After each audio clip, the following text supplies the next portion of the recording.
Hi,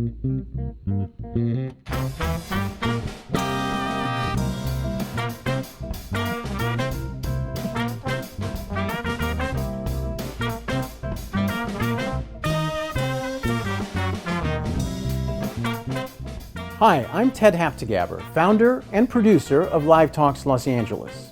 Thanks for joining us. Since we started over a decade ago, we have brought you hundreds of conversations with storytellers, writers, actors, musicians, humorists, chefs, and thought leaders in business and science. You can watch and hear most of these in our YouTube channel and our podcast. For details, visit livetalksla.org. And now, here's the show you've tuned in to see.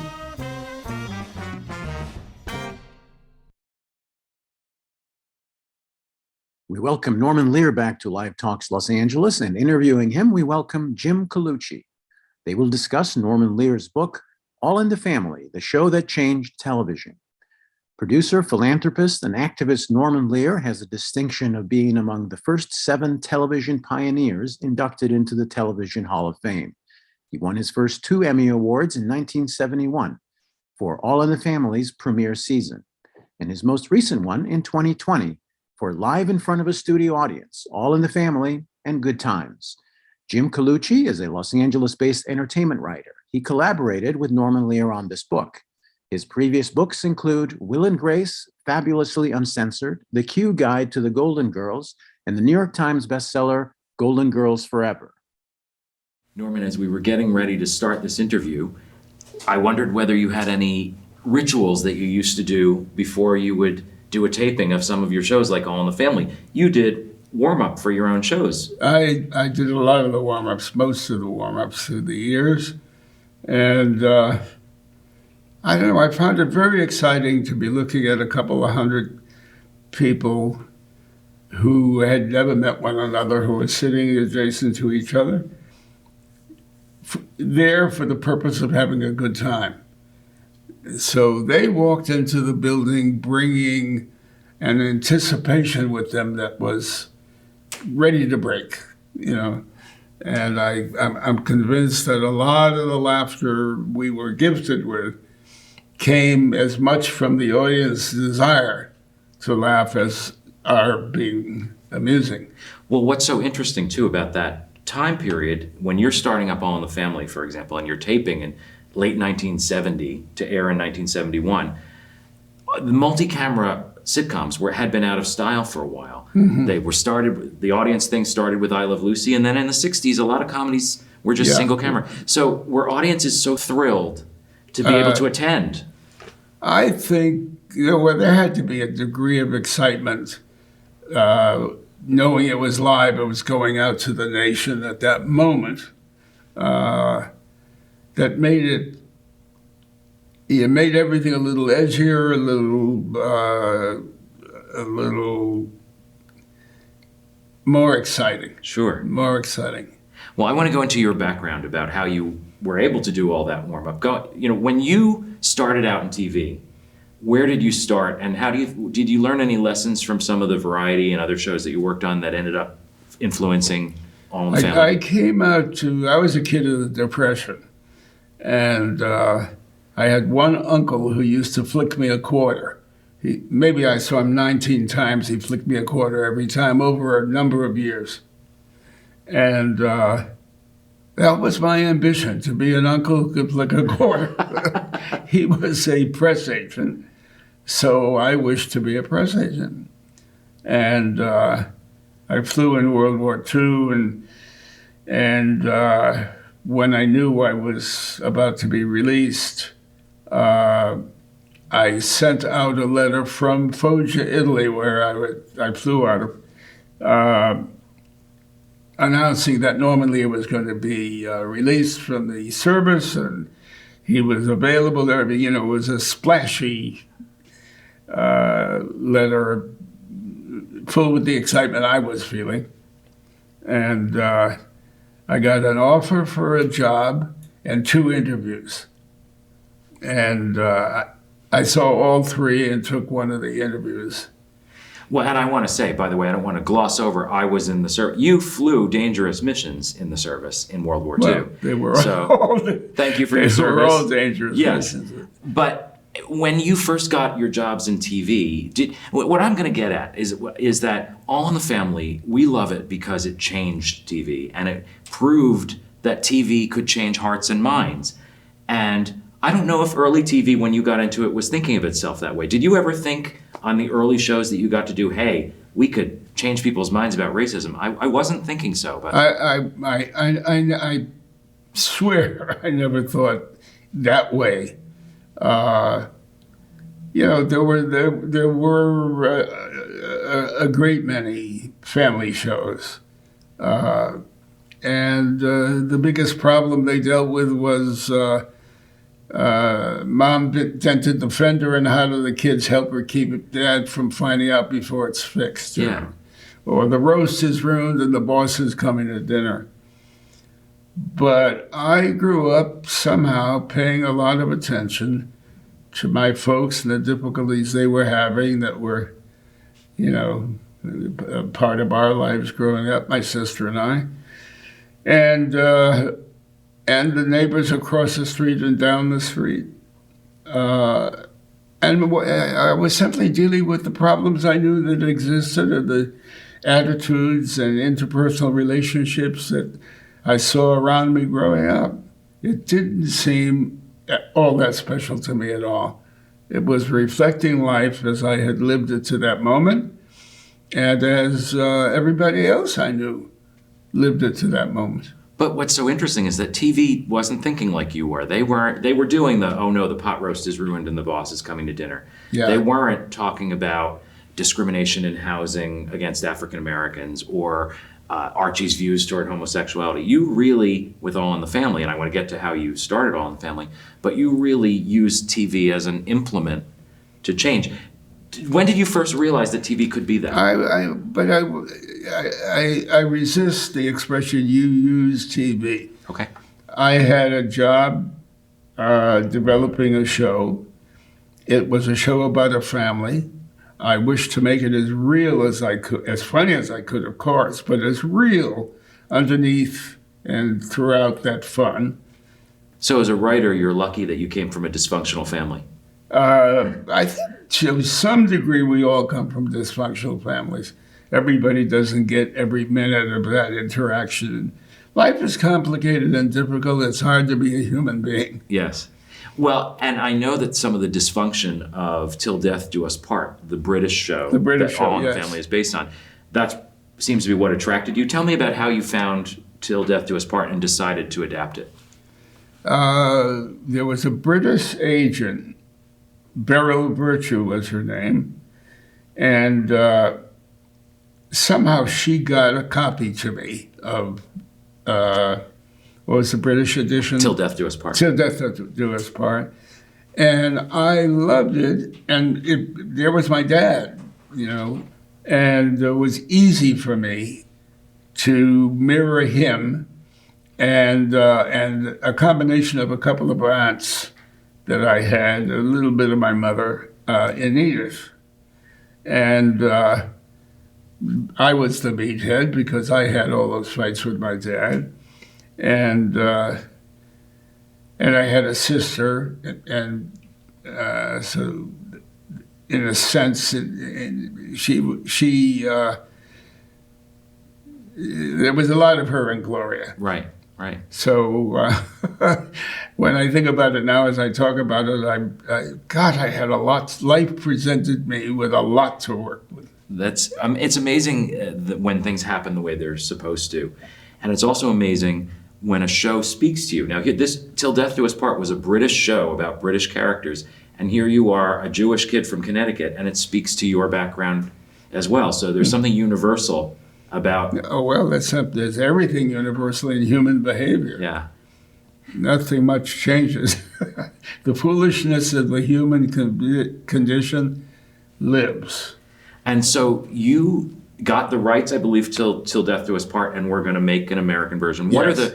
What are the first steps you went to? You went to, I think, ABC, and were you writing a pilot based on? No, I wrote Yeah, recently I found it in a drawer I hadn't gone into in years and so forth. But it was, I don't know, 60, 70 pages about a family an American family, my version of the British Till Death Us Do Part. And I'm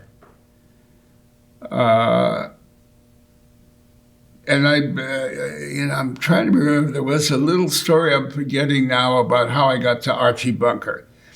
I remember my wife at the time saying, Archie is short for Archibald. There's nobody in Queens has named their kid Archibald. You can't do Archibald.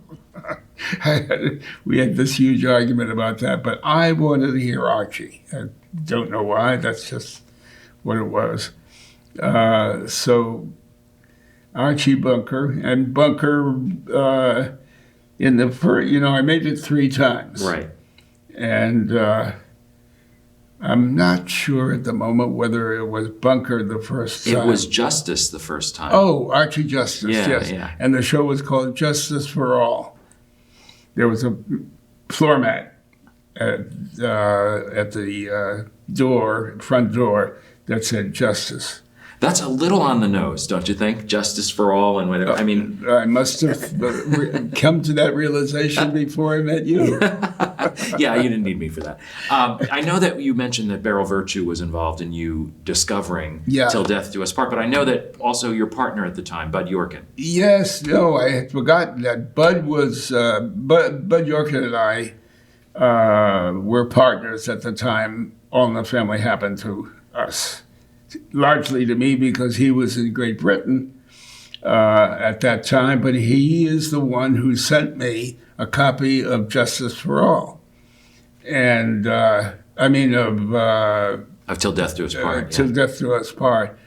And that, I saw my father and me there, and that quickly turned into what became All in the Family. What was interesting is that Bud obviously knew you well enough that he saw your father in you in it too. He knew you'd respond to it. Right? Yes, yeah. We were great friends and had been partners for a little while.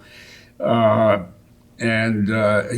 had done he had a huge success with the Fred Astaire special. And basically, I wrote in on his back. That's the way we entered situation comedy, because he was very well known for the Fred Astaire show. And the business being what it was, he went this way, I went that way. He happened to be in Great Britain doing a film, directing a film, when I made the first All in the Family in New York. Well, and that's a great point, too, when you said that you were new to situation comedy, both of you. Yeah. You had worked in Variety and you'd made a film and you made films.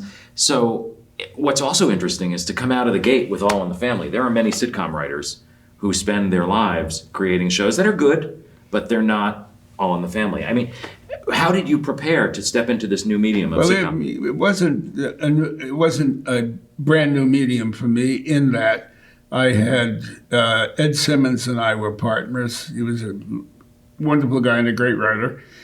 We were partners, and we did 3 years of Dean Martin and Jerry Lewis. We wrote the very first Colgate Comedy Hours that starred Dean and Jerry. So, and then when they moved to NBC, decided comedy would come from L.A. We all moved out to L.A. I'm going to sing a song for you. Please do. We were standing around, we were going to come to LA to do our comedy because that was Pat Weaver, Sigourney Weaver's dad, who ran NBC at that time. And we were all leaving the next day for LA, and we had a party at Bud Yorkin's house. And I was standing around the pen, Arthur Penn, John Rich, they were very well-known names, directors, and Bud Yorkin and I, and we wrote this song. And they were laying the transcontinental coaxial cable I don't know that anybody remembers that phrase anymore, but in order to broadcast from LA to New York, you needed that cable. So we wrote, when the transcontinental coaxial cable is laid, when the transcontinental coaxial cable is laid, we're made. We'll be there with our kinfolks. You'll hear those Cucamonga jokes coming to you from Hollywood and Vine Street. We'll be on the run to the land of sun and swimming pools. The dramatic shows will be static shows if they stay. Those fools, Horchachania is California. We'll ride the Super Chief when the transcontinental coaxial cable is laid. And is that your version of California, Here We Come? It was exactly California, Here We Come. This was a bunch of us who wrote that. And I can't remember another time when 8 or 9 or 6 or 7 people wrote a lyric or anything together in the course of an evening, a party, no less. Well, speaking of a lyric, I'll go a little ahead and come back. Those Were the Days is beloved, not just because it's associated with All in the Family, but because we love seeing Archie and Edith perform it and the lyrics. How did Those Were the Days come about? I know you ended up naming the second pilot Those Were the Days because the song was so good. Yeah. So I can't remember how I met Charles Strauss, a songwriter, and they also had he had a partner whose name I'm not remembering at the moment. Who? Lee Adams. Lee Adams. I'm so glad you remembered that.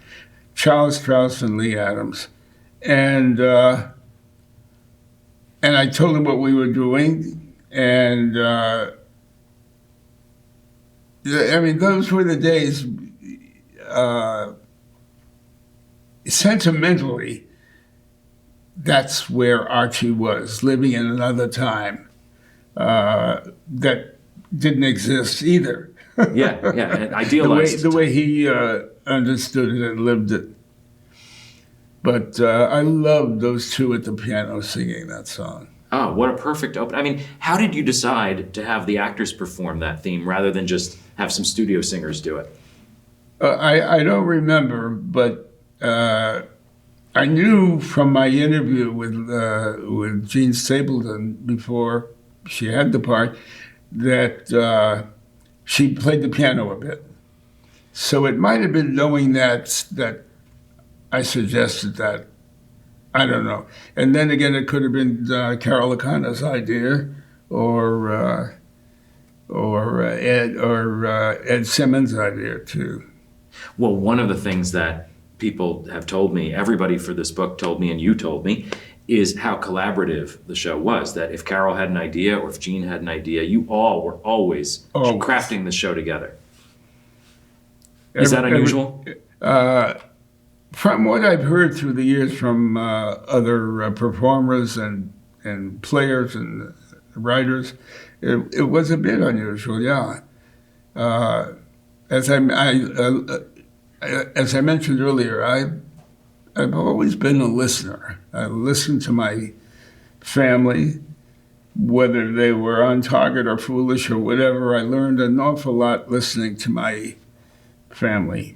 A Christmas dinner, when they came in, we lived in Hartford, they came in from Boston and from New York and so forth, and everybody gathered.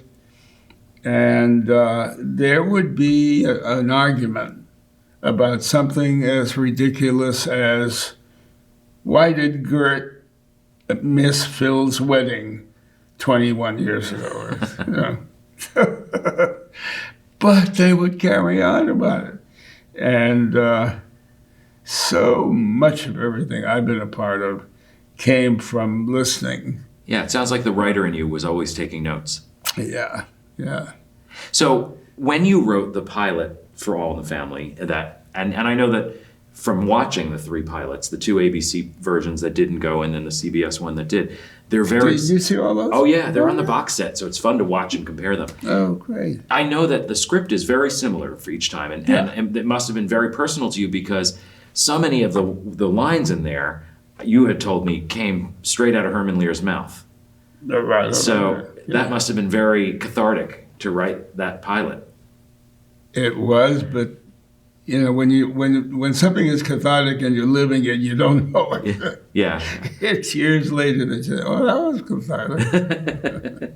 Now, when you had a little bit of your dad in mind when you crafting Archie. I know you said that Edith is a lot your grandmother because she was so loving, and some of your aunts. How do you move from that mental picture to getting real flesh and blood actors like Carroll and Jean to play them? How did you meet Carroll and Jean? It's a funny story with Jean. I started auditioning actors in New York. I was in New York before I came out to California, and I auditioned Jean Stapleton in New York twice. She came back a second time, and I told her she had the role. The script called for, in the first draft, she comes into the kitchen early in the morning. She's only been awake 20 minutes or something. She goes to the refrigerator, opens the refrigerator door, bends down to the bottom to get an egg or something, and a breast falls out of her nightgown. And I said, "You have the part," and so forth. So she left and called from Pennsylvania Station. She was getting on a train to go home in Pennsylvania. She called from the train station to say, "Mr. Lear, I'm not going to be able to do that moment where my breast falls out." And she expected me to say, well, I'll find somebody who will. But I thought she was so great and gifted and so forth. I said, "We don't need your breast, Edith. We have you." One of the things about Till Death Do Us Part that I think must be different, I've only seen a little bit of it, is that the wife character is the equivalent of Edith, is much more biting and sarcastic with the husband. It's more of a give and take of a verbal sparring. So you didn't go that route with Edith, or did you in the beginning and it changed? Because the Edith we know is innocent and naive. She's not sparring. Is there a reason why Edith is different? There's a big reason why Edith was different. I had hoped to deliver a person who was perfect in the deepest human way, as many mistakes as she might make because she wasn't the best educated.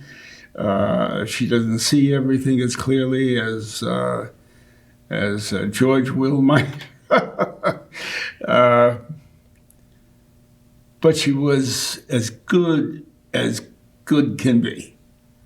And I had a couple of aunts that were close to that, to the extent that I saw them, which was not all that often. And there was a book written about Jean Stapleton called Edith the Good. And that's the way the author of that book, it's a good book, that's the way the author of that book saw her. And what I think is so interesting that book exists is I believe the author is a clergyman, a Christian clergyman, Yes. a minister. And so here you have created kind of the model for some people of what a good Christian is in Edith. And that in a show that is known for controversy and epithets or whatever, we also have that core of goodness that you and then Jean embodied it. So what a creation. Coming from a Jewish boy from Connecticut. Coming from a Jewish boy from Connecticut, you created the perfect Christian model. No, but when you said that Jean... But he was Christian. He was a Jew. Christ. Yes. So there's a connection everywhere. Yes. When you said that you met with Jean and you offered her the part and you knew it was, what was it in that connection with Jean that you said, that's her, that's Edith? I don't know what to say except that you write a character like her character Edith and Archie, and by the time somebody plays it, somebody walks in and dresses in that role, and suddenly you have Edith or you have Archie. It isn't what you anticipated because they brought what they brought to it. Mm-hmm. And it's the highest of highs. I will never forget. I had read, 40 people on both coasts for Archie. And Carroll O'Connor, I had seen Carroll O'Connor in a film by Blake Edwards, What Did You Do in the War, Daddy? And I loved his face. He didn't have a lot to do, so I didn't know how great an actor he might be. But I had him come in, and he didn't come in until I didn't see him until I had seen, 30 or other actors. He came in, he had the script for a few days, he sat down, and the same thing happened with Edith. He didn't finish the second page before I knew I had Archie. And it wasn't anything I invented. I gave him the words and the marrow, and then he brought everything else to it. But, having spoken to you about this, there are things that I think that you're too modest to take credit for that I want to point out, in that I have talked to a lot of people about casting TV shows, and not most people don't do what you do, which is you have such an appreciation for talent, even if it's in another medium. You've seen, of all the people who ended up on your shows, and I'm including B. Arthur, Rue McClanahan, Betty Garrett, Vincent Gardenia, so many theater actors. Yes. You see in a piece, Sherman Hemsley, you see them in a piece, and maybe 10 years later, when you're creating a TV role, you plug it in. That would be a good. So that's, first of all, to have seen Carroll's face in that movie and say, I'm matching that with Archie, there's just some kind of deep psychic connection there. Well, I fell in love with theater as a kid, and more theater than film, and then film. I just utterly fell in love with it. And but I didn't know when I came to California I wanted to be the press agent that flipped a quarter to a nephew. And then ran into Ed Simmons, who wanted to be a writer. And one night we wrote something together. Our wives liked one another. They went to a movie. We wrote something. And then I went out and sold it. That very night, a woman playing a piano and insulting people as they came in some club on La Brea, I remember. And I couldn't get over it. Suddenly I was a writer. It happens the way it's meant to happen. That's an incredible thing to kind of chance into a career that would then last decades. Well, life has been very good to this dude. So when we were talking about Carroll, one thing that when I, as a kid watching the show, of course, would think of Carroll as Archie, and then I would be so jarred when I would see an interview with Carroll as himself at how erudite he was, and he was a student of Irish theater, and he was just a brilliant man. When you must have sat down with him in the beginning of that interview and thought, how is this man going to be a Queens cab driver who says these terrible things? How did Carroll find that in himself? Do you know? Well, we had a lot of difficulty together. But I started to say that he listened the way I listened, but I don't think he really did. Because it would take 3 days sometimes if I felt I was right after I heard his point of view, and we rehearsed and rehearsed. I would keep insisting, and he would finally listen. But I so I was so knocked out by what he could do with that character that I couldn't and didn't see anywhere else.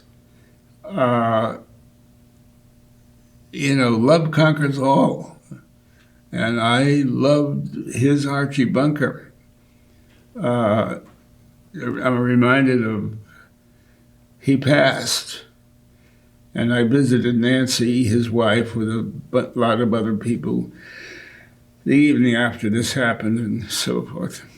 And Nancy said to me, Norman, hang out around, I want to show you something. And after everybody left, we were alone. She took me she unlocked the door. It was his, Archie, Carroll's study. And it was a locked door. She didn't want anybody in it. But anyway, it was a bare desk with a page on it. One letter. The letter was from me.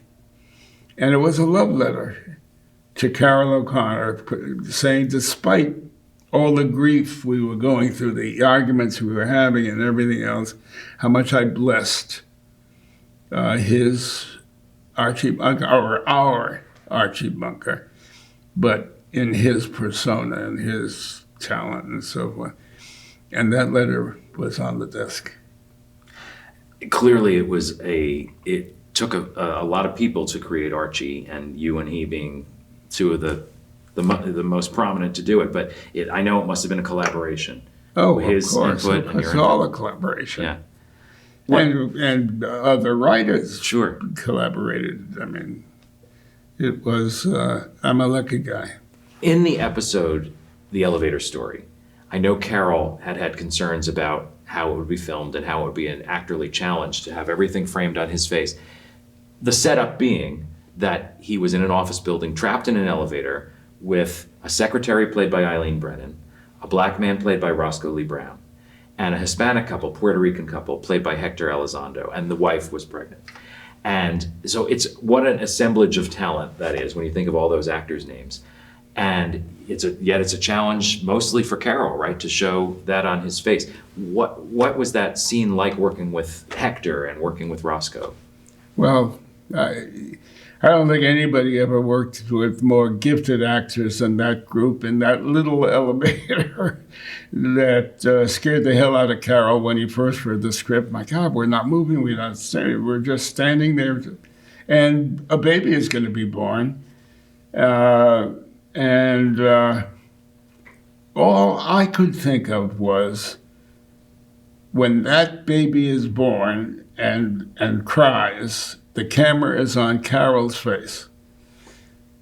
And I'm utterly in love with the actor, Carroll O'Connor, and the character he's brought to life, Archie Bunker. And as I say this, I see so clearly the exact expression on his face at the first sound of that baby. And it was fabulous. And it occupies a place in my heart and mind that I know is responsible in its own tiny way for feeling as good as I feel at 99. Easy, Mrs. Mendoza. Easy now. We'll be very soon now. Easy. Jeez, I don't think I can get through this. What are you so worried about a baby being born? It's a beautiful and natural thing. What, in an elevator? Most men are squeamish about it. It's a funny thing. You know, my own brother took a whole course in natural childbirth with his wife. Then he started watching the delivery and fainted dead away. I ain't gonna faint. Listen, during a war, and I mean a big one, I handle emergencies every day of the week. KP or latrine duty?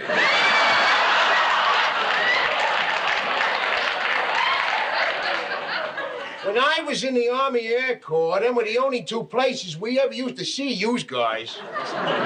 As an officer in the intelligence service, I wouldn't have seen you at all. Archie! Hey, Mike! That you? Where are you? Hey, Mike! We're stuck up here in an elevator. All right, hang on. I'm calling for help. Yeah, all right. Hey, you hear that? That was my son-in-law down there. He says, hang on. He's going for help. So hang on. You hang on there too, little lady. See. Okay. All right. Hold my hand. I think it's the baby. It's coming. Oh, no. Listen, we're going to be downstairs in a couple of minutes now. Wait. Hold those. Stop them. Now, don't you worry, Mrs. Mendoza. We're all here, and we're going to take care of you. We're all going to help. Isn't that right, Bunker? Oh, leave me out of this, huh? Hey, Mike, where the hell are you? Now, hold my hand. And you push. Oh, sí, estoy empujando. Oh, for heaven's sake, will you look at It's that? remarkable, absolutely remarkable. Now, you hold my hand and push. Come on. Sí, Push. empujando. You look at It's that. remarkable, it's absolutely remarkable. Please, I need something clean to put the baby on. Do you have a newspaper, please? Yes, Bunker, you have a newspaper. Yeah, I got the Daily News. It figures.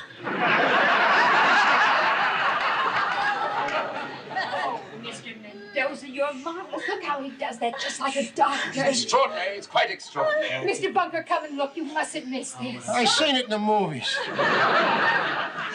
Bunker, you should bear witness to this. It's an absolute miracle. I know that, Thompson. Just tell me when it's over, huh? You're missing something unique. Fantastic. Here it comes. Here it comes. Now, watch the head. Be careful. Watch the shoulders. Look at this! Mr. Bunker, he's perfect. Ain't it supposed to cry or nothing?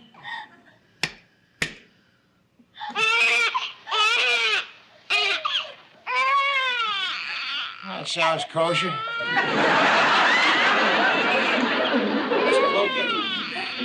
Come see my son.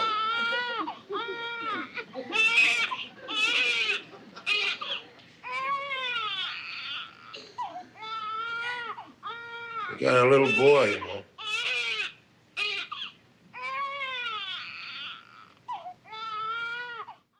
Do you watch the show? Do you ever catch it in reruns or watch it that it gives you that boost, that good feeling? No, because I don't watch what I did all those years ago because there are so many gifted people doing other things, and today is today. I wanted to ask you also what we've talked about a couple of episodes, but I want to ask you what your favorite episode is. My favorite episode could very well have been that episode. The elevator story. Trapped in the elevator. Another one could be Mike and Archie trapped in the cellar. They couldn't get out of the cellar, and they were drinking because there was a case of wine or something there. You learned a lot about Archie that you didn't know before. And No wonder you grew up thinking the war was beautiful. Why, what'd they call you in school?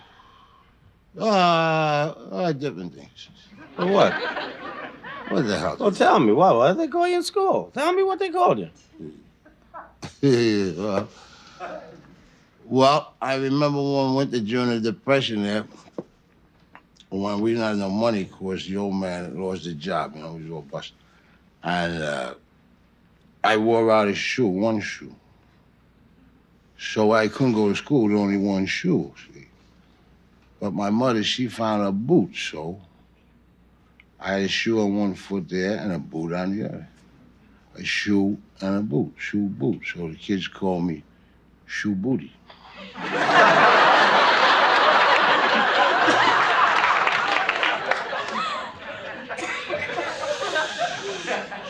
Yeah, I used to holler. Shoe booty, huh?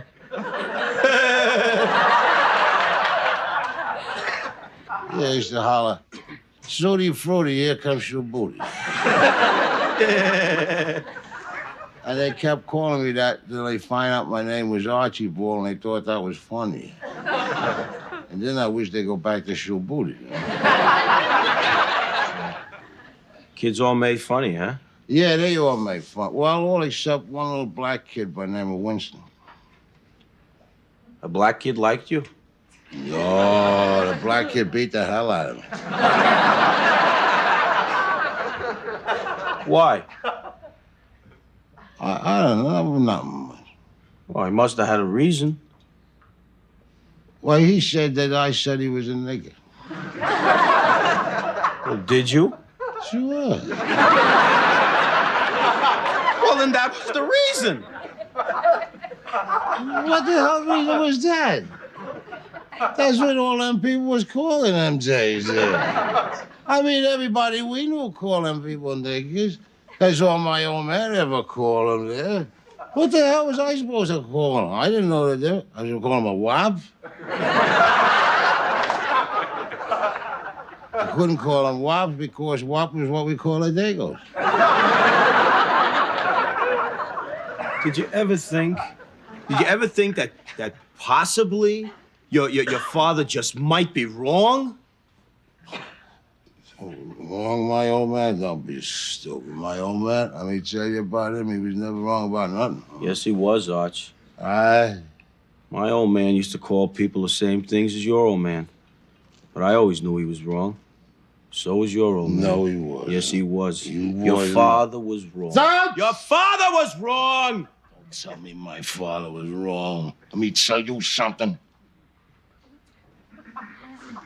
Father who made you wrong, your father, the breadwinner of the house there, the man who goes out and busts his butt to keep a roof over your head, and clothes on your back, you call your father wrong? Hey, your father. Your father. That's the man that comes home bringing you candy. Father's the first guy to throw a baseball to you and take you for walks in the park, holding you by the hand. My father held me by the hand. Oh, hey. My father had a hand on him now. I'll tell you. He busted that hand once, and he busted it on me.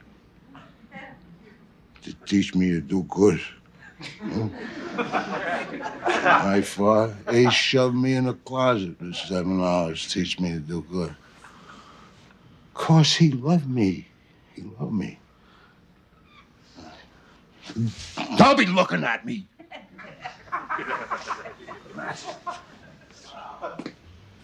Yeah. Let me tell you something. You're supposed to love your father, 'cause your father loves you. And how can any man that loves you tell you anything that's wrong? What's the use in salt? Salt. Oh, salt. That thing. Whoa.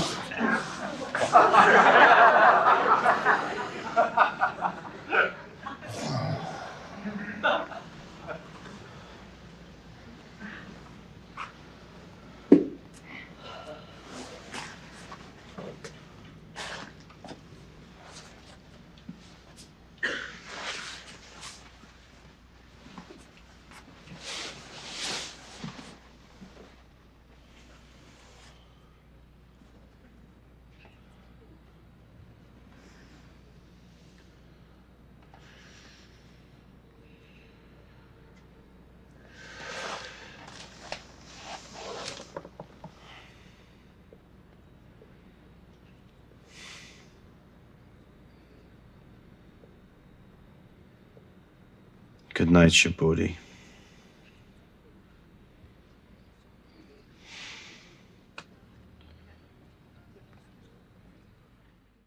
I'm absolutely awash in the brilliance of those performers as I sit here thinking and talking about it. And it's evidenced, for example, the where you talked about Archie and Mike locked in the cellar. Now, here are two guys who've been at each other's throats for all those years, and one's from the left and one's from the right. But it kind of gives us hope that there's a real warmth and love between Archie and Mike that you see also in the episode where Mike and Gloria are moving to California. And there's of all the tender goodbyes in the episode, the most tender is the one between Archie and Mike. And is that deliberate? You're really showing how they came together over that time? I can see that as clearly as sitting here and seeing you.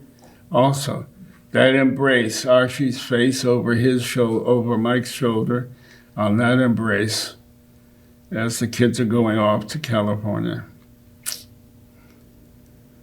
Those were the days.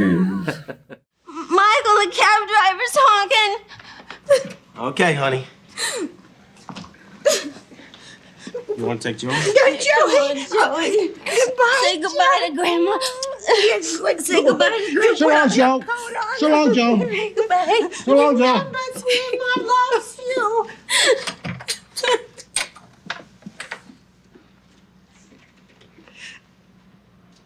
I love you, Mike. I love you, Mom.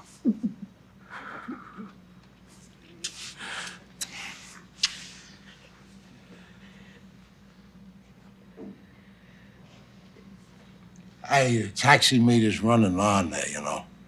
It's got to be at least a $15 ride out there. You don't want to add to it, you know. No use in doing that there. Charge enough for them rides. Gloria! Goodbye. Goodbye. Goodbye, Joe. Goodbye, Mike.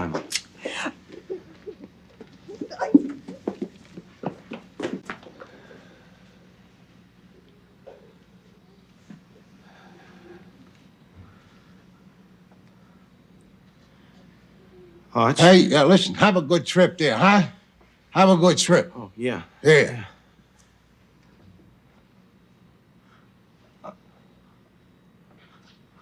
I know you always thought I hated you. Oh.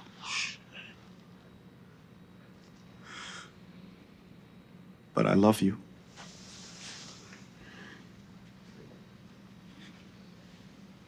Hey, you'll be sure and send postcards every now and then, will you? Of course, your mother-in-law, she's gonna want to know that you're all right. You know?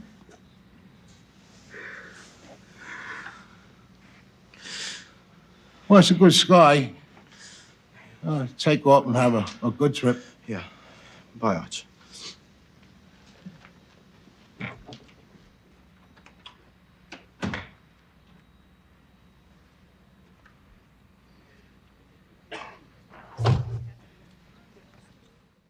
In another actor's hands, Archie could have been just a hateful person.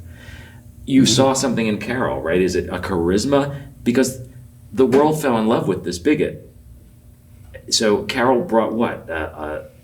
He brought a degree of humanity, and which included the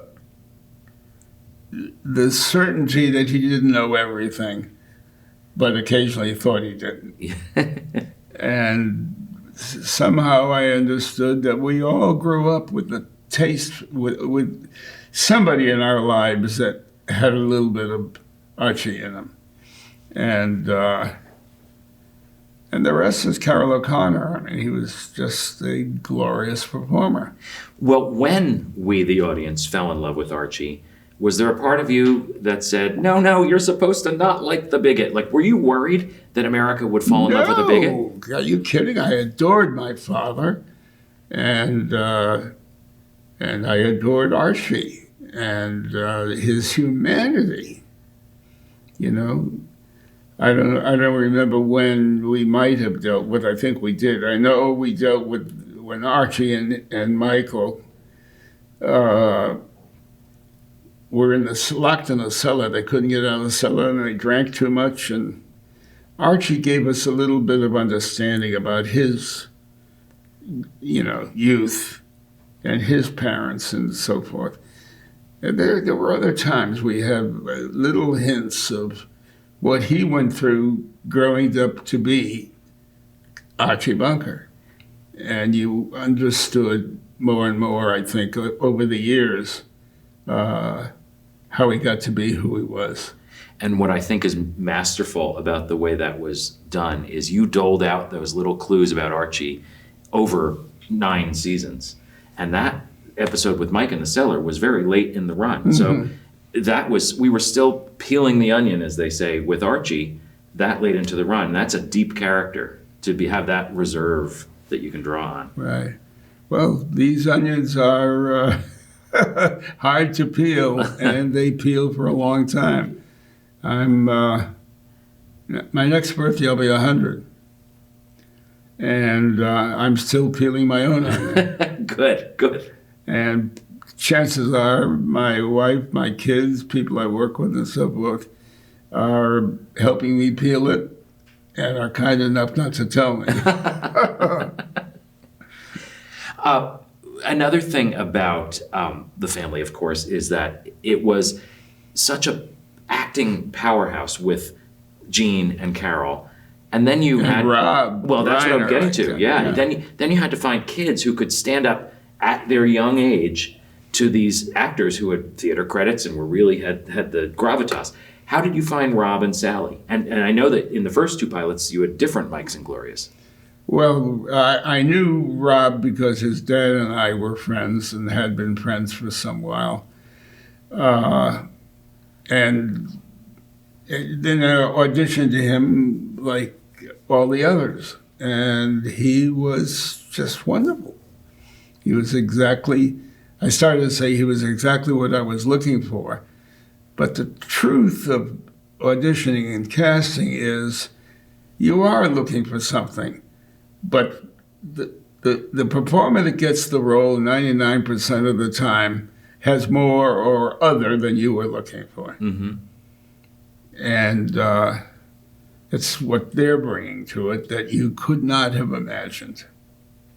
What I wonder about the casting of Sally Struthers, too, is that, to me, if I were in your shoes, she would have been the wild card that I wouldn't have known about. Only because you know Gene and you know Carroll, what they can do. And you knew Rob through family connection, so you knew how smart and how talented he is.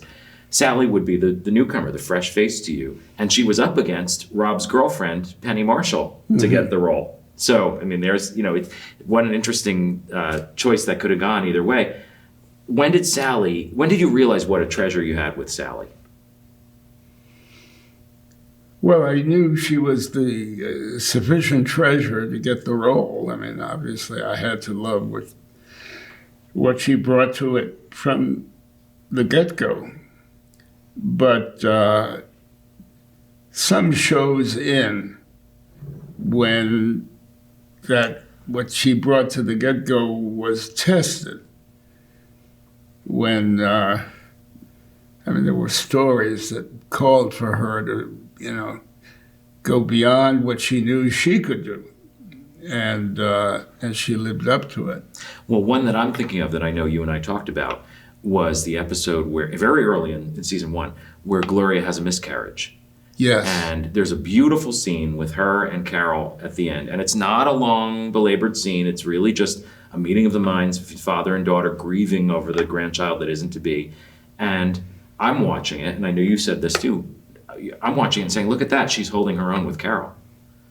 That must have been a moment where you had the light bulb go off and say, wow. Yeah, and then there came a moment that could have been the moment when I understood there was nothing she couldn't do. There's nothing we could write that she couldn't make her own. Hey, here I am. On behalf of the bear and me, I bid you all a good evening. Archie. Mike, come here, man. I want to tell you something. Archie, we tried to reach you at work and you'd already left. Will you wait a minute? Let me tell you something. Now, I thought this whole thing over, and you can't leave. Because you can't go to school at night, work at the same time, pay for an apartment, support a wife and a baby. See? Now, to begin with, you ain't got the brains. Archie. It's true, Edith. It's true. The boy didn't even have the brains to keep himself from getting pregnant. Archie, I've been trying to tell you something. I'm trying to tell you something. We're not pregnant anymore. Will you let me finish? You what? Well, we're not going to have a baby now. You big dumb Pollock, did you do something illegal? Come on, don't be ridiculous. Of course not. Well, then what happened? What's with the face on you, Edith? What is it? Archie, Gloria lost the baby. What are you talking about? What do you mean by that? But the doctor says she's gonna be fine. She lost the baby. Yes, Archie. She lost the baby.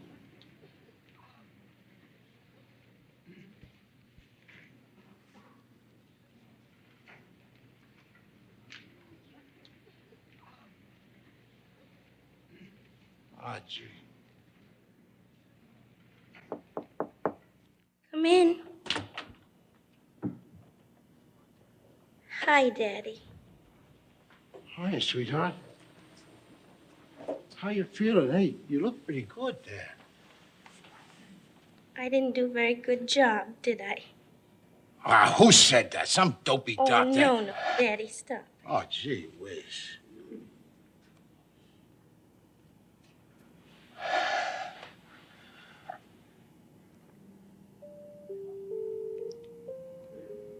You want to say something? Well, no, nothing. No, nothing.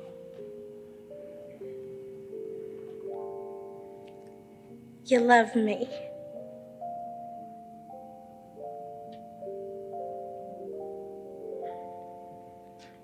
I love you too, Daddy.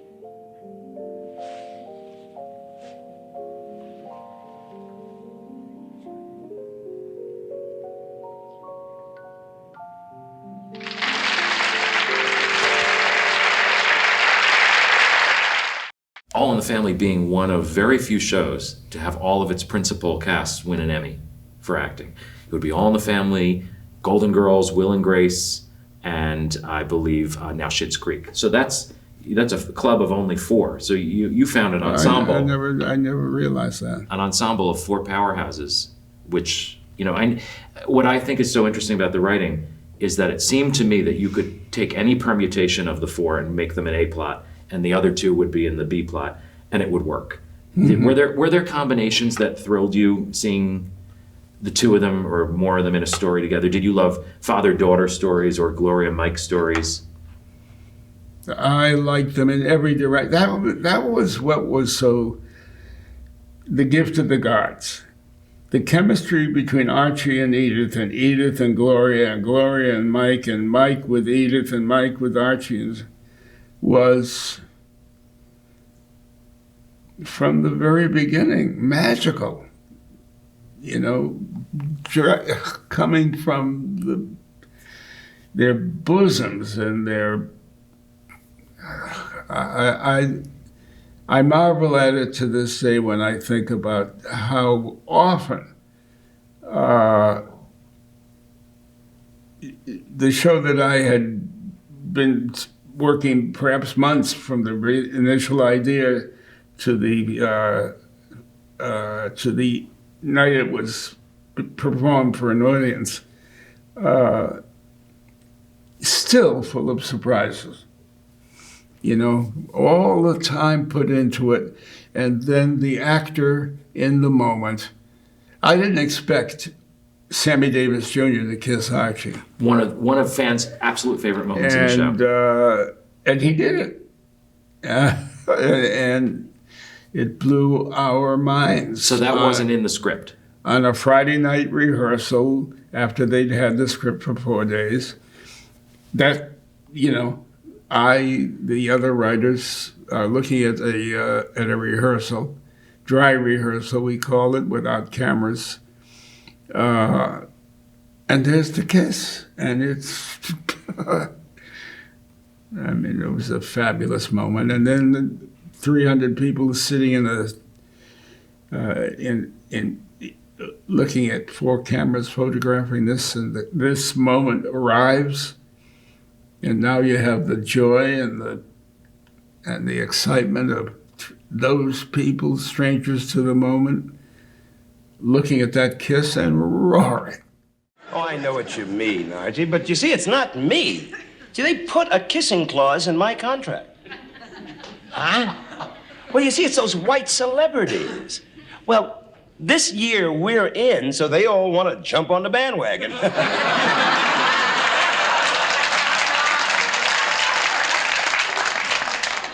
You mean to tell me the networks force you to kiss against your will? Well, what are you gonna do? Oh, well, that ain't right, Sam. I mean, you know, to force the races to intersex that way on the air? Now, no prejudice intended, but, you know, I always check with the Bible on these here things. Oh. Yeah, I think that, if God had meant us to be together, he'd have put us together. But look what he done. He put you over in Africa, he put the rest of us in all the white countries.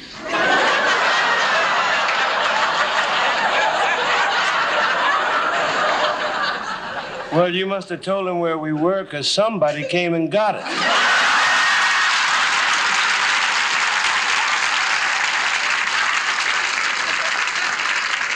I mean, there was work for us. I mean, and how could you resist? Free transportation, room, board, chains. I think you're talking about slavery there, Sammy. I want to tell you that I was always dead set against slavery. Glory, glory. Glory, glory. We're having a conversation over it. Pull the plug on that. You see what goes on around here, Sammy? Every time I start to have a serious conversation, these kids go crazy. Another thing they're always doing to me, they're always telling me I'm prejudiced. Now listen, you're a guy been around a lot. You've seen a lot of people, you know a lot, see? Yeah. Now you look at me. You figure me a prejudiced guy? Oh, Archie, you don't tell me you're really paying attention to those young kids. What do they know? I mean, you prejudice. Look, if you were prejudiced, Archie, when I came into your house, you would have called me a coon or a nigger. But you didn't say that. I heard you clear as a bell. Right straight out, you said, color. Yeah, that's what I done, all right. And if you were prejudiced, you would, like some people, close their eyes to what's going on in this great country that we live in. But not you, Archie. Your eyes are wide open. You can tell the difference between black and white. And I have a deep-rooted feeling that you'll always be able to tell the difference between black and white. And if you were prejudiced, you'd walk around thinking that you're better than anybody else in the world. But I can honestly say, having spent these marvelous moments with you, you ain't better than anybody.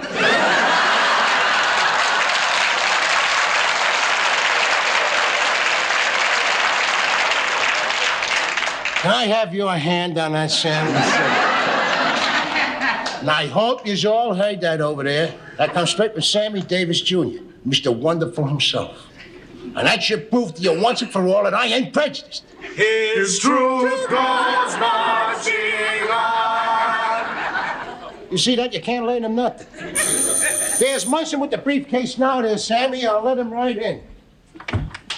Oh, hi, Arch. Munson, we're waiting for you. Where were you? I'm sorry I took so long, Arch, but I bumped into Barney Hefner with his camera, so naturally I had to go back and get mine. Mr. Davis, this is an unexpected pleasure. My pleasure. Thank you very much. Can I get a picture, Mr. Davis? Come on, Munson, no pictures. Oh, no, this one is for me. Mr. Munson, would you stand over there? I want one picture taken with Archie Bunker, my friend, and me. You and me? Oh, yes. Now, on three, okay? 1, 2, 3.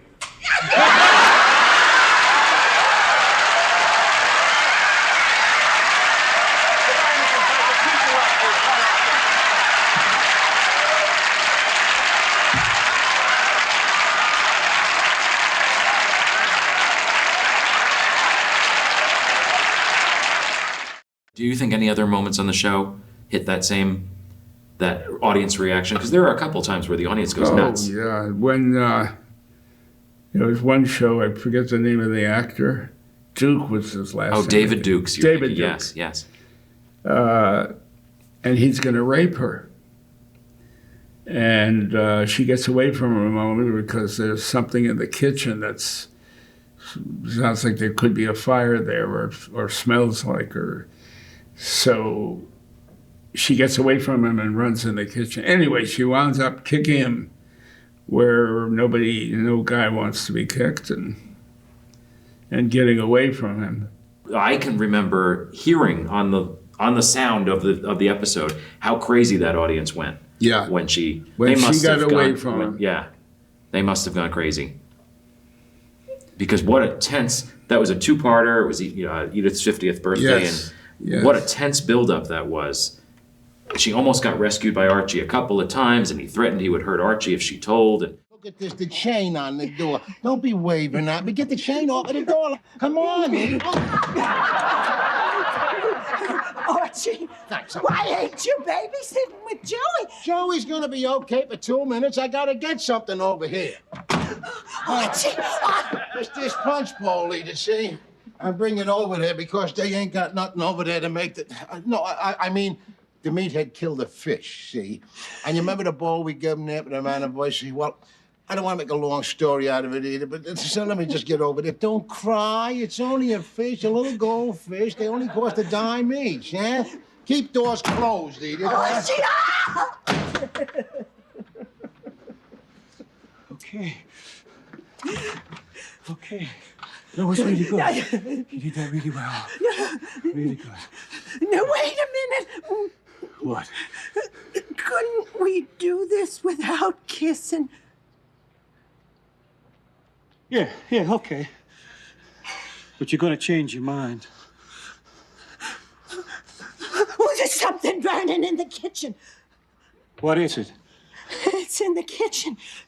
All right, come on. There's something burning in the kitchen. Oh, there's a fire! Fire! What? Oh, my birthday cake! My birthday cake is burning! Lady, get rid of it. Get rid of it.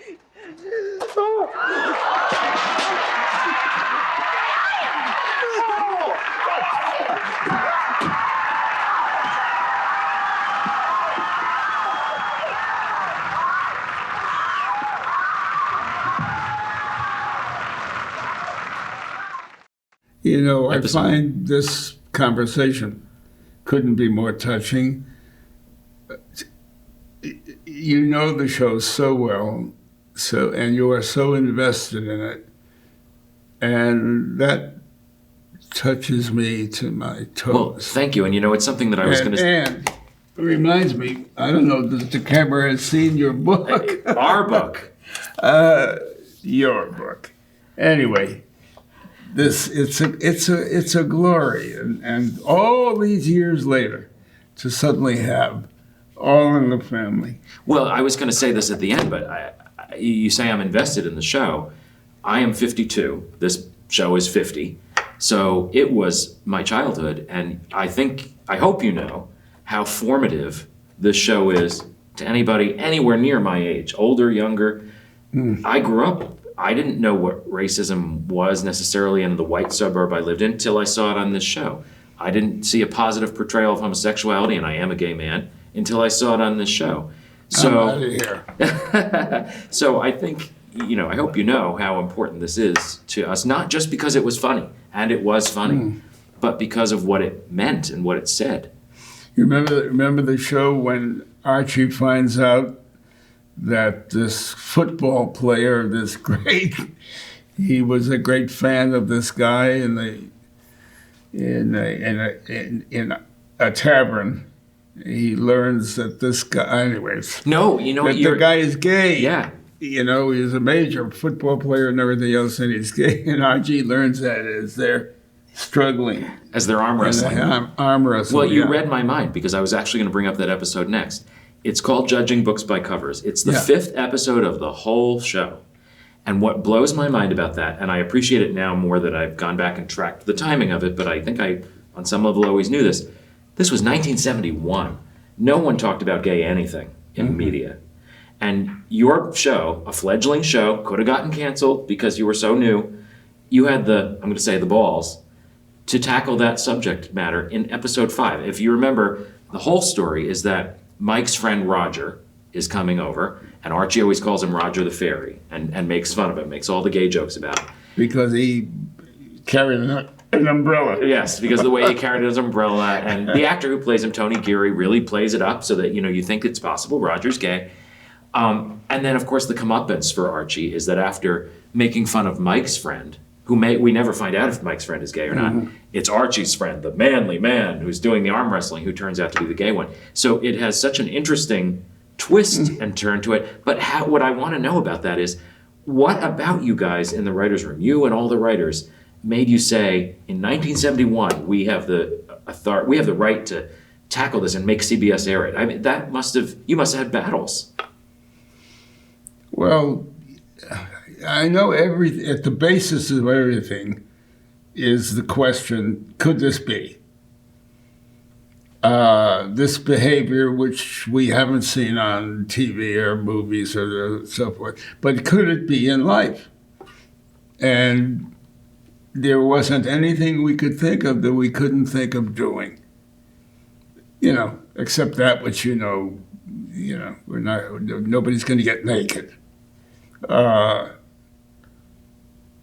But as you talk about that episode, I just so loved everything everybody brought to it. It was performed so well. Keep the hands up, that boy. Fake jab that left. Hit him in the belly. Get going. Hit him with the left. Move that left. That boy, move it. Hey. This is it. The knockout. No, the knockout's in the 10th round. This is the 10th. Hey, here it comes. Hey,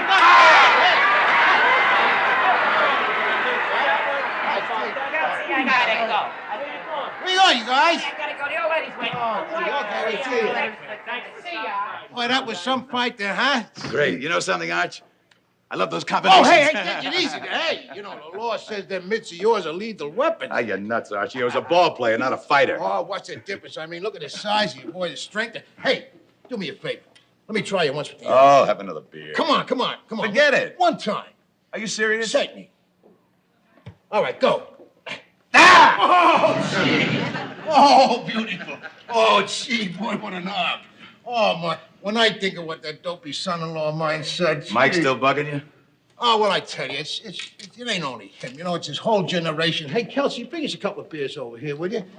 I mean, they got no regard, they got no respect for the old institutions. What institutions, Archie? Well, like sports, sportsmanship there, guts, guns, the things that separate the sexes, you know what I mean? Yeah, I think I know what you mean. Yeah. There you go, guys. Thanks. Hey, let me ask you something. How long you know this kid Roger that was in with Mike? Oh, a couple of years, ever since he started to come in the shop. Couple of years. Now, you're a man of the world. Now, you must know that this kid is kind of a la-di-da, right? Is that what Mike thinks of Roger? Oh, forget about what Mike thinks. I can't even tell you what he thinks. Hey, put them glasses over here. I want to go with you once more. Go ahead. Yeah, nuts. All right. Come on, let me get even with you one more time. Come on, get it up there. Hey. All right, go. What does Mike think, Arch? Oh, Mike, jeez. Well, for one thing, he thinks that friend of his, Roger, is straight. And for another thing, well, Steve, you're going to want to bust him wide open when I tell you this. I don't know where he gets these brainstorms, but he thinks that you're the... I can't even say it to you, Steve. He's right, Arch. Huh?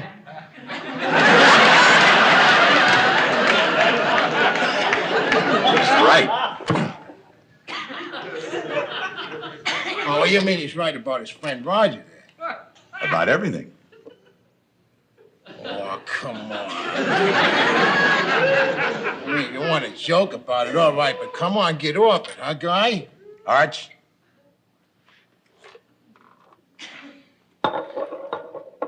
How long you known me? 10, 12 years? Yeah?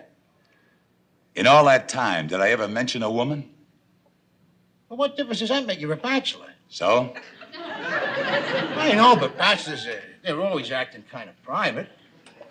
Exactly. Oh, come on, Steve. I mean, I ain't the brightest guy in the world. You want to put me on, but don't sit there and tell me that you... I mean, look at you, look at... Come on, will you, big clown? You get out of here. Have it your own way, Arch. The truth's in the eye of the beholder anyway. I'll see you later, pal.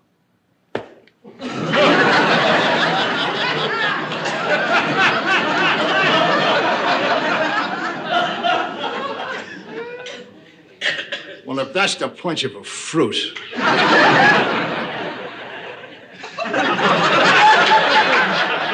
Yeah!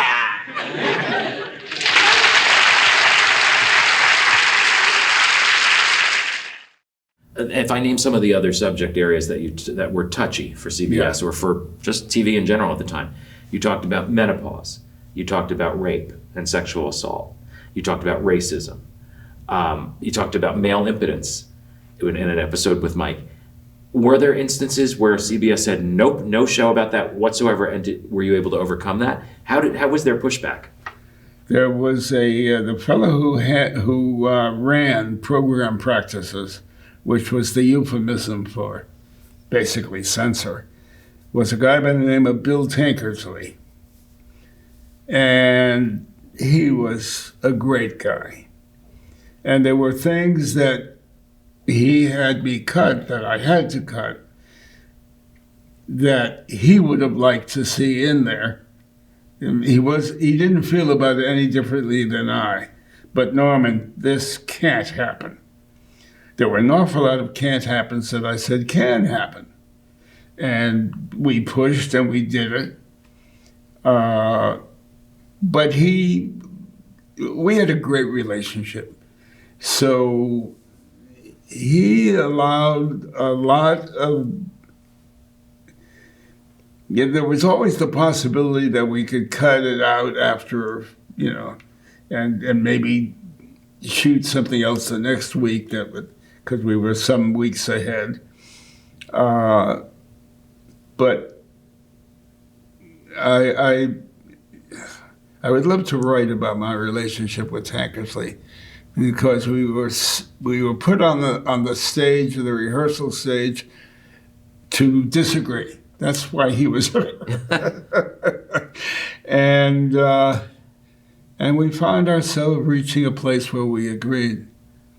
I know some writers use this trick with the Standards and Practices department, where they deliberately put in some really extreme jokes as decoys. Mm-hmm. So that the censor can get some of his jollies out by saying, no, no, no, and then you still get to do the things you want to do. Did you ever do that? Did you ever have decoys? No. So it was a more honest relationship with Tankersley than it was. It was a totally honest relationship. I couldn't do that. That is kid stuff. I want to talk about the production of the show. Sitcoms today, if you go to a sitcom taping, you probably show up at 5 or 6 at night. They do the show once, but within that, they do every scene to death, like 10, 12 times. And you could be there till midnight.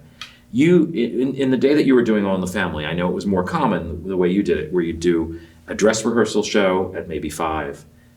Maybe you wouldn't even do the scene more than once if you didn't have to. Take a dinner break where you could change things, do the tape show afterward. And was that a better method? I mean, did that help you refine the show in that break? You would see something that didn't happen? Well, I thought we were doing a half-hour play. And it was always theater for me. There happened to be cameras that was being shot and everything else. But it was conceived and written to be a play. Most of it took place in the one set. We never went to a second set most of the time. For that reason, we wanted it to be play-like. And,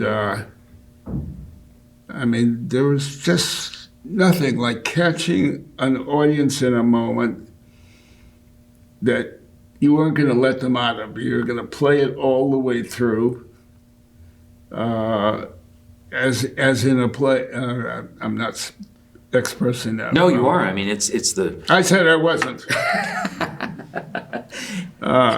Even the direction of the show. Yeah. And you mentioned John Rich before, your early director, who really was, I know, must have been influential in the look of the show. Sure. The direction of the show is different from other sitcoms of its day and of today, because I just remember the way you would go an extreme close-up on an actor's face to end a scene. And you have a quote in this book, if I can remind you that you said it, and I don't remember what actor you said it about, but I said, you went really tight on that person to end the scene. And you said something like, when you have an actor that brilliant with a face that expressive, that's $1 million face. Why not go for that? Because a lot of sitcoms just end a scene with a button, a joke. They call it a button. So your directing style, or the show's directing style, was very theatrical. Everything was like a proscenium. So when you said, it was shot like, it was meant to be like theater, it feels like theater. I mean, I know that's what you were going for. It was. It was a one-act play. And that was true last year with the show we did. What was the title? Archie Bunker's Place? When you mean that? No. Well, we did All in the Family and the Jeffersons. You're talking about when you with Jimmy Kimmel recreated for live in front of a studio audience. Yeah. Yes. Yeah. Yeah. Jimmy Kimmel inspired that, and it was fabulous. But all those roles were played by different actors, and it worked. Yes. Yeah. And I know that they were stepping into well-known characters. That must have been intimidating for them, I would think, to step into American classic characters, much like doing a revival of a classic play. Yes. Or Death of a Salesman. Or Death of a Salesman.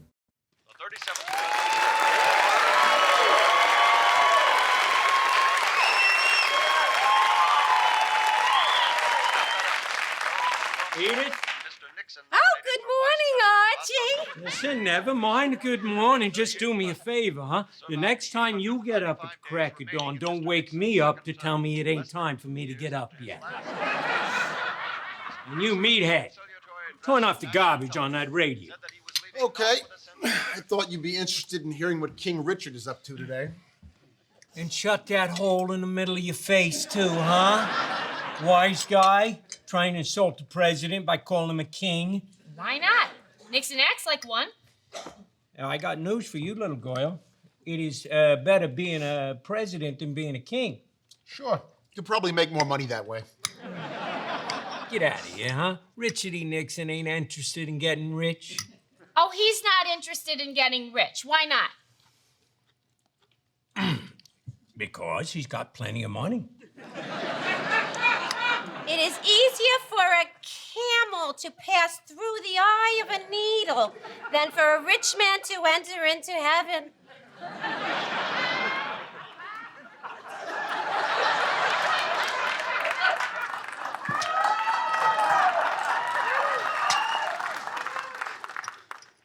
And it is easier for you to pass me the coffee than for me to go over there.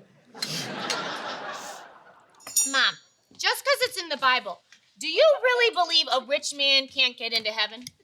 Certainly she does, and I do too. If it's in the Bible, then a rich man can't get into heaven. Oh, not that I really care, Arch, but why not? Because, stupid, as it also says in the Bible, quote, you can't take it with you. So you're saying the only rich man up there is God? No, God ain't got no dough. You mean he owns all this and he's broke? I didn't say he was broke, neither. He can get all the money he wants whenever he wants it. He just likes going around with poor people. He likes poor people. Well, if he likes them so much, why doesn't he make them all rich? Being rich don't do you no good after you're dead. Gives you a nicer funeral, though.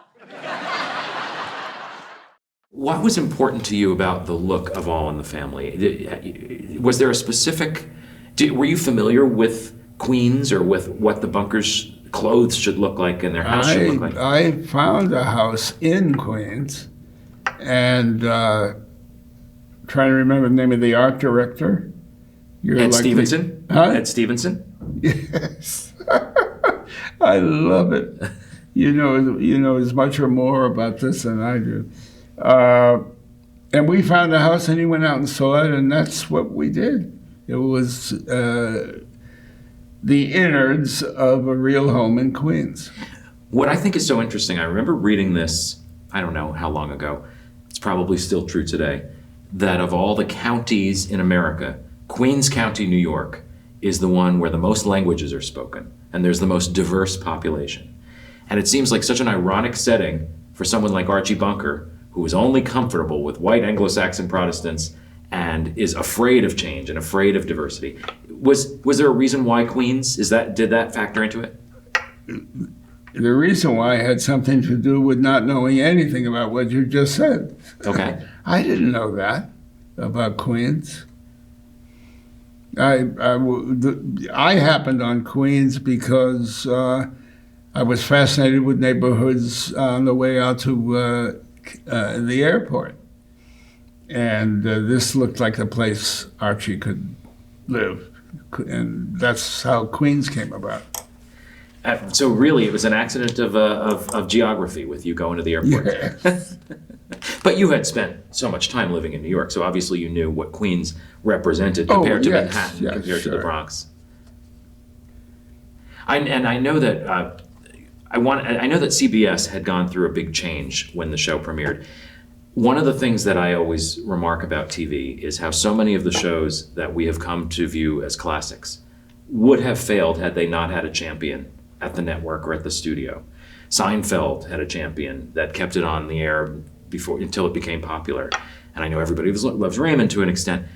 Did you have that in Robert Wood at CBS? I know that he's instrumental. I want to go back to, because I realized I didn't talk to you about the 2 ABC pilots and then getting on CBS. CBS was a good fit for you. How come? What did Robert Wood bring to the table? Robert Wood wasn't Bill Tankersley, but he knew a good thing when he saw it. It's hard to know what he went through. We only had a handful of times where we were arguing about whether something could be or couldn't be. The two of us personally. Mm-hmm. And the rest of the time, Fred Silverman, who was his junior but very close, was on the set far more than Bob Wood. Far more. And so the fights were more with Silverman, who probably then had to go to Bob and say, I'm going to let him do this. There was a lot of heated arguments, but heated in good faith, or how to put it. They thought they were protecting something.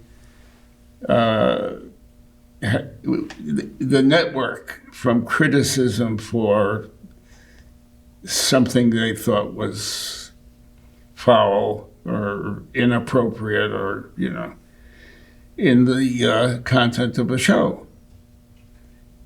And we, largely I, in these fights, were representing what we had grown from the idea to the time it was performed to love more and feel more right about it. And so these two points of view collided from time to time.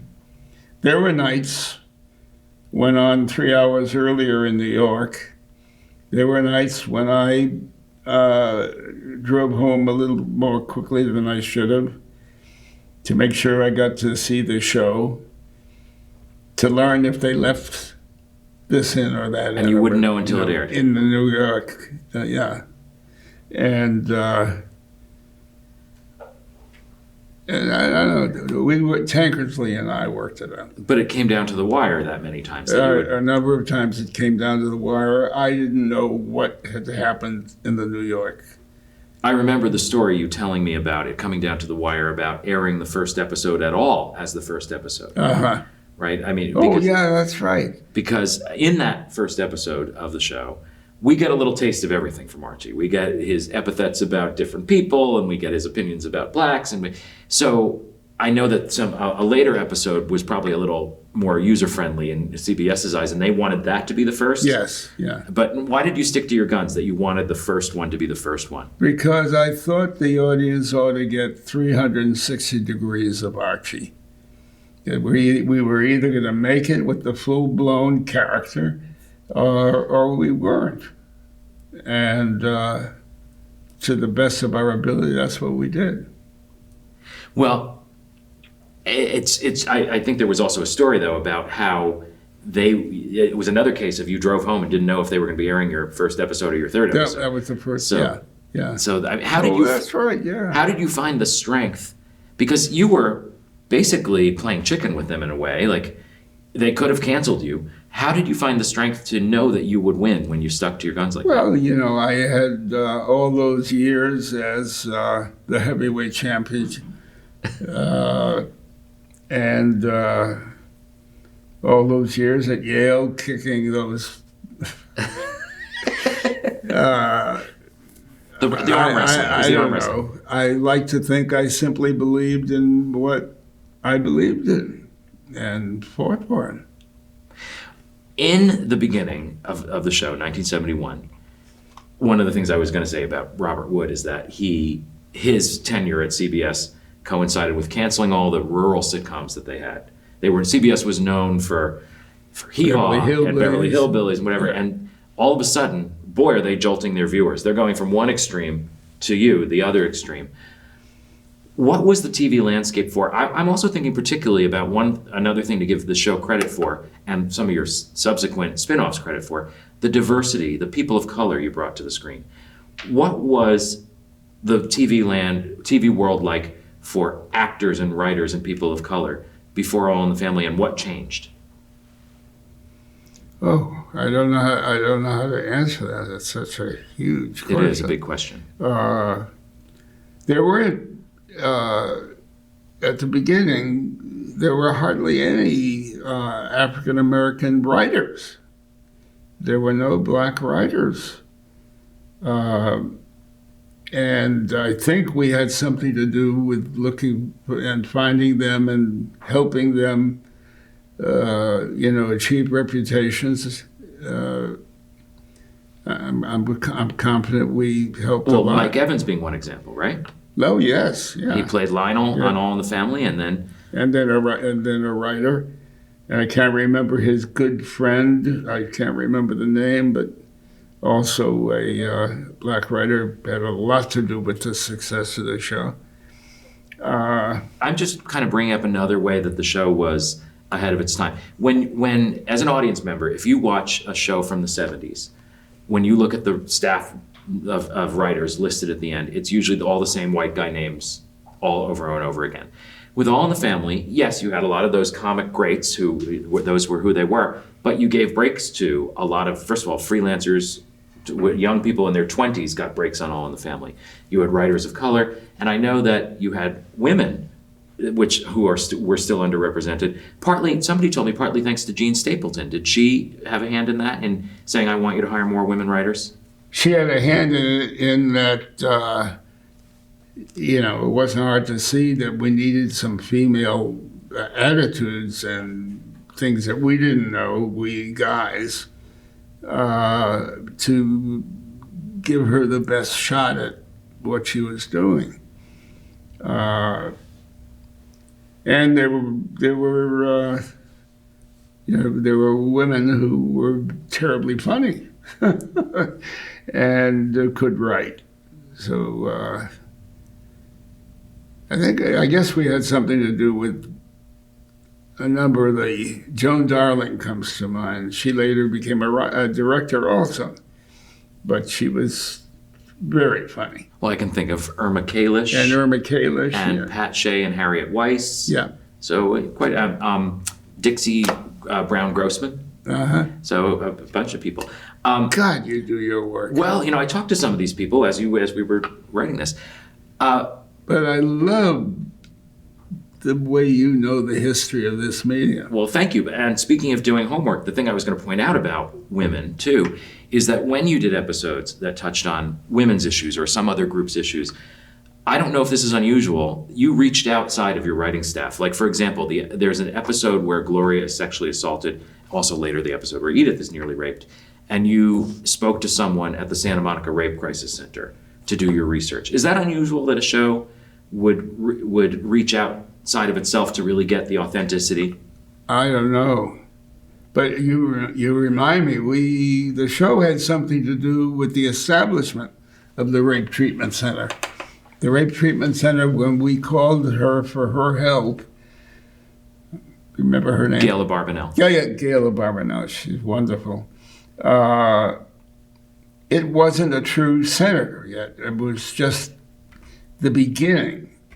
And I think the association with an episode of All in the Family, which was by then somewhat of a hit, helped establish her sentence. She's just been the most wonderful source of help, and she should be recognized. Well, she is in the book. She's in the book. She's in the book. And just one other way I wanted to talk about that came to mind, and I think it'll bring up an episode for you, about how the cast really contributed. I know that when I was talking about your method of doing the show, when you weren't on the stage for blocking and shooting, you guys would be up in a rehearsal room somewhere, and that's where the cast would really pick apart and suggest things, and I mean it was really collaborative at that point. Mm-hmm. And I know that one example of that of something that was shown to you that they came up with was a shoe and a sock and a shoe and a sock, a sock and a shoe. Can you tell me how that came about? Because that's such a fan favorite, that moment. Well, that story is number one in the stories I might tell about the gift of great actors and a director to somebody who's written something, and as you just said, while it's being rehearsed and other things being found, he or she is up there writing the next show. But I could never forget Archie, and we had an episode in which Archie and Mike had to sleep together in the same room. And the scene was the next morning when they're getting up and they have some kind of an argument script-wise. And they were in rehearsal for 3 days, and late Friday afternoon, we go in to see what they have on their feet. Literally. Literally. And we get to a place where Mike is putting on his socks and shoes. And Archie goes crazy because he didn't put on a sock and then a shoe and a shoe. Mike had a big argument for a sock and a shoe and a sock and a shoe. All of that was a gift of the actors. So not in the script. And not in the script at all. Not in the script at all. So imagine, we were responsible for the play and earned the credit for but imagine walking into a rehearsal and seeing your scene, which you expected to be absent of the sock and the shoe because it wasn't in the script. And then the two guys are doing the sock and the shoe thing, and the writers are going nuts. That happened again and again and again and again with those gifted performers. And it led to lots of Emmy recognition. What does that mean to you? It's part of the excitement, of course. It's a big dinner and a lot of applause, and there's nothing wrong with all of that. Yeah. That's good. And I've got a shelf with a bunch of in my office at home with a bunch of those Emmy Awards. A bunch, 5 or 6, I don't know. It's all, part of the terrain and the excitement.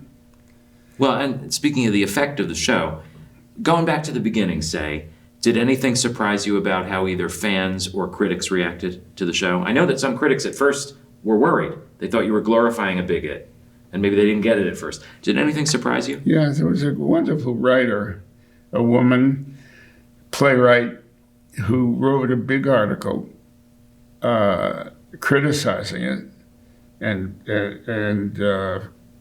for all the obvious reasons, a bigot. Why does a show feature a bigot? And who 10 weeks later or so wrote another article taking back what she had said in the first article. That was a great moment for us because she was a major source of criticism and so forth in New York Times. People must not have known what to make of the show when it first came about. They must, because it was so different from what they were used to. Yeah, but they laughed. They laughed. We can hear it on the episodes. Did you get a lot of mail, both pro and con? I mean, I went through a lot of the mail that you have kept and cataloged. Yes. Do you think that was a large amount of mail that you got, and did it mean anything to you to get that kind of feedback? I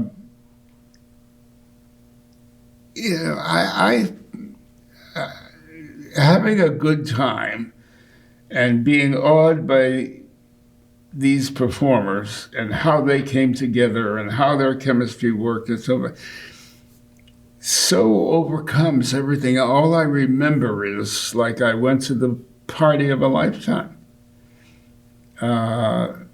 We had such a good time, and there's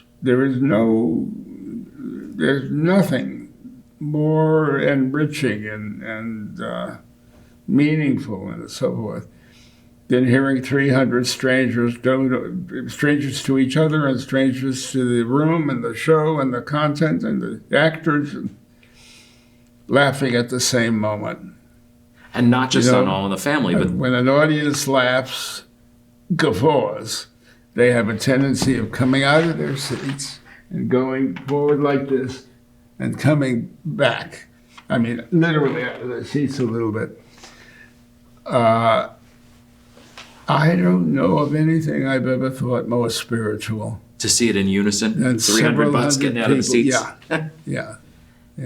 And not only on All in the Family, but this became the cornerstone of an empire with its own spin-offs and other shows you came up with. I mean, All in the Family, you must have fallen in love with your other creations too, the Jeffersons and Good Times, and to see that many times. Mary Hartman.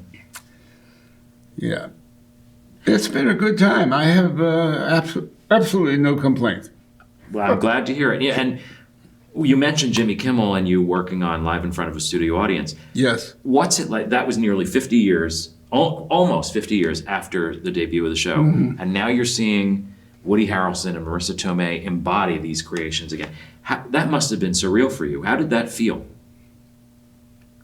Glorious. And it further awed me about what great actors can manage to do. You know, for Woody Harrelson to step in and do the role that was, on the air for 9 years in an entirely different way and make it his own for that evening. I mean, a lot of pressure, Magic. A lot of pressure to step into big shoes like that. A lot of pressure, which you would never, you don't see any of it. You just see a great performance as if it was invented for the moment. Archie and Edith's chairs are in the Smithsonian, and there is so much love still for the show. What effects do you think the show has on our continuing life? Do you think it's still a part of our everyday vernacular or our everyday feelings? Did it have a big effect? I wake up pretty much every morning to the Wall Street Journal, the New York Times, the LA Times. And in the course of the day, I haven't read it all, but I've looked at a lot of it. And there's nothing I see that's going on today that reminds me of what we were doing 30, 40, 50 years ago. Life goes on. The foolishness, as I love the expression of the human condition, continues. Some of the same topics you talked about in this book, yes. That you talked about on the show, are still plaguing us today? So, absolutely. All in the Family, if it were being done today, written fresh today, would be different only in terms of references to what's going on at this time that wasn't going on then. But the humanity of each of those characters would be exactly the way, because nothing has changed in that humanity. You anticipated what I wanted to end with, which is to say, you're still producing shows. Is there part of you that wants to go back and do it again? To do more All in the Family? To do exactly what you said. To do it today with the references changed, but No, the there same. are a couple of actors that I have been watching that I care to work with, and they wouldn't fit that. And so the excitement is a new idea, a fresh idea. Makes sense. Well, I'm looking forward to seeing more of them. I know you're working on a lot of new stuff. I couldn't appreciate this conversation more, and your interest in that, and your book. Your book. This is Jim Colucci. Thank you, Norman. Thanks. So nice talking with you. My pleasure. Here, we'll do this in the age of COVID. In the age of COVID. Thanks again for joining us. Thanks to both Norman and Jim for coming into our studio to tape this conversation, and special thanks to Sony Pictures Television for permission to use clips from the episodes they discussed. Again, the book is All in the Family, the show that changed television. It is available wherever books are sold. Thanks, and as we like to say, please go on gently.